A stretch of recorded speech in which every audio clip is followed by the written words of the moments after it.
It was a cold evening, and I was driving home from my friend's party. I decided to go early as I felt a bit uneasy around some of the drunken people that were there. But I could say I did have a few drinks, but I was still okay to drive home. But on my way, the car started to break down. So I got out of my car to see what the problem was. I felt scared getting out of my car at night, seeing as I was next to the woods. Anything could happen, but that was not the main reason I was scared. The other reason was because when I was a kid, we would get told that the woods were haunted by a little girl who was eaten alive by a pack of wolves when she was trying to find a fast way to get home. But some of us just thought it was a story to be told around a campfire. But as I got out of the car, I could hear the howling of some wolves that lived in those woods, and it made me jump. So I got back in my car and locked the doors. I picked up my phone and I tried to call my mom to see if she could get my dad to pick me up, but sadly there was no phone service, so I was stuck here.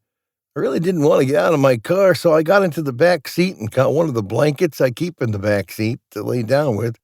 Guess I'm staying here tonight, I whispered to myself as I closed my eyes and I fell asleep.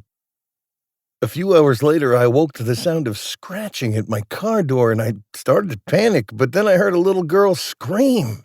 I jumped up and looked out all my windows. I didn't see anything, so I thought it was safe.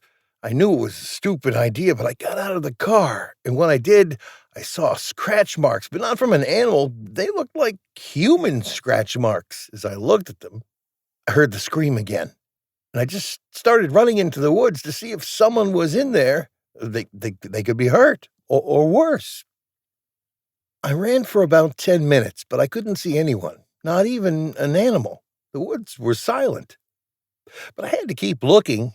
Even if I wanted to run back to the safety of my car, I just couldn't. It's like my body was moving on its own, and the only thing on my mind at the time was finding who was screaming to see if I could help.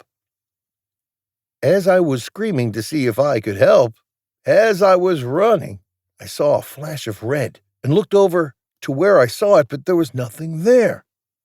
Then I heard the scream again. This time it was closer to me. It sounded like a child.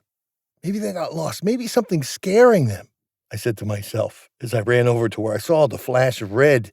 And to my surprise, there was a little girl standing there, and she looked to be about 4 or 5, and I could tell it was a girl because of the red dress she had on. But she also had a red hood up, so I couldn't see her hair or her face.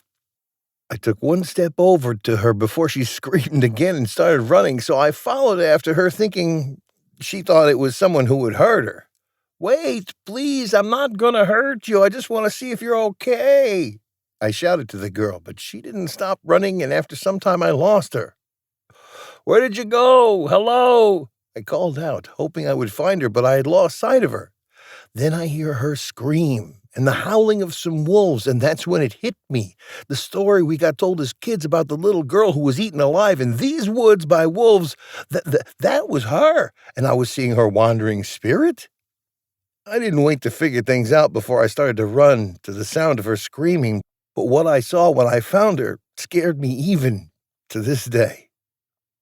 The girl was being ripped apart by the wolves. Blood covered the ground, and I could hear the sound of her flesh ripping as her screams got quieter. I fell to the ground and covered my ears. "Please, no! Oh, God, why?"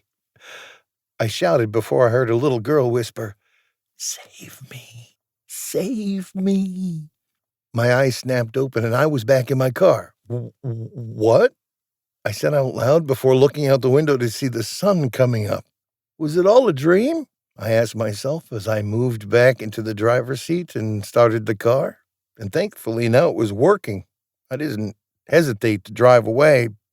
But as I did, I looked out my window and I saw the girl standing there in the woods, looking at me as I drove away. But I couldn't see her face. Whoever that little girl was, this was clear that she never found peace in the afterlife, and now she goes into people's dreams and begs for help as she slowly dies. I felt so sorry for her, but I know that there was nothing I could do to save the poor girl from the horrible death that waited for her.